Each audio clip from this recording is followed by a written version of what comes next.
Hi යාළුවනේ කොහොමද ඔයාලට ඔයාලව ආදරෙන් මගේ channel එකට පිළිගන්නවා. ඉතින් මම අද රසවත් ගුණවත් චිකන් කරි එකක් හදන්නේ කොහොමද කියලා ලස්සන වීඩියෝ එකක් අරන් ආවා.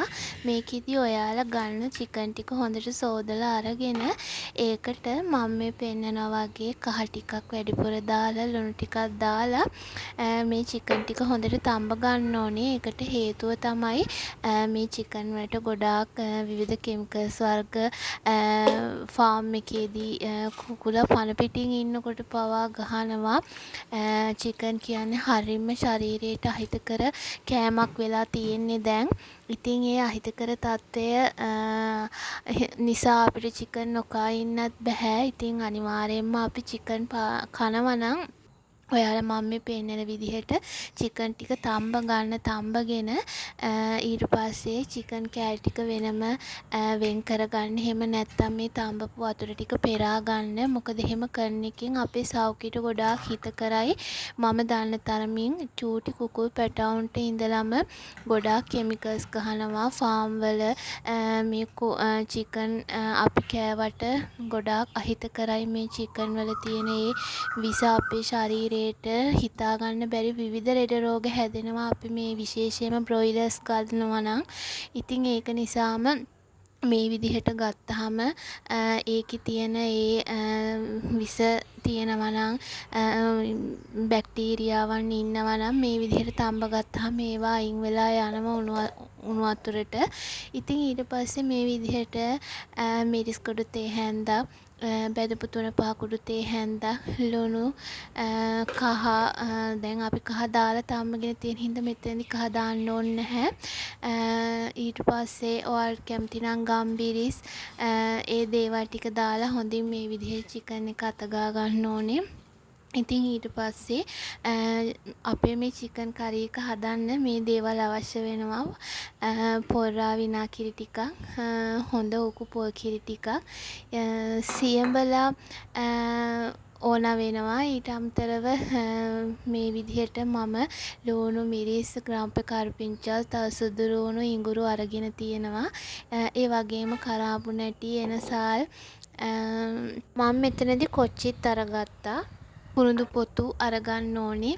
ඉතින් ඒ වගේම මං කිව්වා වගේම සියඹලට 10ක් 12ක් දිය කරලා අරගන්න ඕනේ සියඹල වතුර ටිකක්. ඉතින් මේ විදිහට ඇතිරියක් රත් වෙන්න තියලා තේ ටික දාලා තේ රත් වුණාන් පස්සේ අපි ඉස්සෙල්ලාම අර අපි ලෑස්ති කරගත්ත කුරුඳු පොතු ටික එනසාල් කරාබුනට් ටික හොඳට තෙරට දාලා චුට්ටක් තෙලේ බැදෙන්න අරින්න ඕනේ. ඊට පස්සේ අපි මුලින්ම තලාගත්ත සුදු රෝණු ඉඟුරු මේකට එක් කරලා ඒ ටිකත් හොඳට තෙලේ බැදෙන්න දෙන්න ඕනේ. ඉතින් මම ඔයාලට කියන්න ඕනේ කාරණාවක්. මම මේ චිකන් ටික වතුරෙන් තම්බන්න කියලා කිව්වේ මම මේ ටිප් එක දැනගත්තේ ආයුර්වේද වෛද්‍යවරියකගෙන්. ඉතින් එයා මට කිව්ව කාරණාවක් තමයි අද ගොඩාක් කාන්තාවන්ට තියෙන විවිධ ලෙඩ රෝගවලට හේතුවක් වෙන්නේ අපි මේ ගන්න ආහාර රටාව. කාන්තාවන්ට විතරක් නෙවෙයි පුරුෂ පාර්ශවයටත් ඒක හිම්මමයි. හොයාගන්න බැරි විවිධ ලෙඩ රෝග තියෙනවා. සමහර අයට දරුවෝ නැහැ, ඇඟ උෂ්ණයි, විවිධ වූ කාරණා කිසිම හේතුවක් නැතුව විවිධ වූ කාරණාවන් තියෙනවා. මාසික ඔසප්පීම් හරියට සිද්ධ වෙන්නේ නැහැ. ඉතින් මේ වගේ හෝමෝන වල වෙනස්කම් ඉතින් මේ වගේ ගොඩාක් දේවල් සිද්ධ වෙන්න ප්‍රධානම හේතුව තමයි අපි ගන්න ආහාර. ඉතින් විශේෂයෙන්ම ළමයින්ට බ්‍රොයිලර් චිකන් දෙනවා නම් අනිවාර්යයෙන්ම ඒක නතර කරන්න කියලා ගොඩාක් වෛද්‍යවරු කියනවා. ඉතින් පුළුවන් නම් ඔයාලා ගම් කුකුල් මස්ම හොයාගන්න. එහෙම හොයාගන්න අපහසුයි නම් බ්‍රොයිලර්ස් ගත්තට කමක් නැහැ. අරගෙන මේ විදිහට මං කිව්වා වගේ උණු වතුරෙන් තම්බලා පාවිච්චි උයන්න අරගන්න. ඉතින් අපි දේවල් හදනකොට බැදලා චිකන් හදනකොට ඒක ප්‍රශ්නයක් නෑ. බදිනකොටත් ඒ තෙල් රත් වෙලා ඒ උණුසුමට ඒ තියෙන අහිතකර බැක්ටීරියාවන් අහිතකර යම් යම් දේවල් තියෙනවා ඒවා පිච්චිලා නැති වෙලා යනවා. ඉතින් එහෙම නැතුව නිකන් චිකන් කරි එක හදනවා නම් අනිවාර්යෙන් මේ විදිහට තඹදිය ඇරලා ගන්න කියලා මම ඔයාලට කියනවා. ඉතින් මම අර ලෑස්ති කරගත්ත ලුණු, රම්පේ, කරපිංචා, මාළු මිරිස් ටික මේ විදිහට එකතු කරලා ඊට පස්සේ ඒකට මිරිස් කුඩු, තේ හැන්දක් මම නැවතත් එකතු කරගත්තා. ඊට පස්සේ මේ විදිහට මම සාදාගත්ත සියඹල පේස්ට්, සියඹල දියරිය මේකට දාගන්නවා. දාගෙන හොඳට කලවම් කරන්න. ඉතින් සියඹල කියන්නේ චිකන් කරි එකට හොඳ රසක් දෙන, ශරීරයට ඉතාමත් ගුණදායී දෙයක්.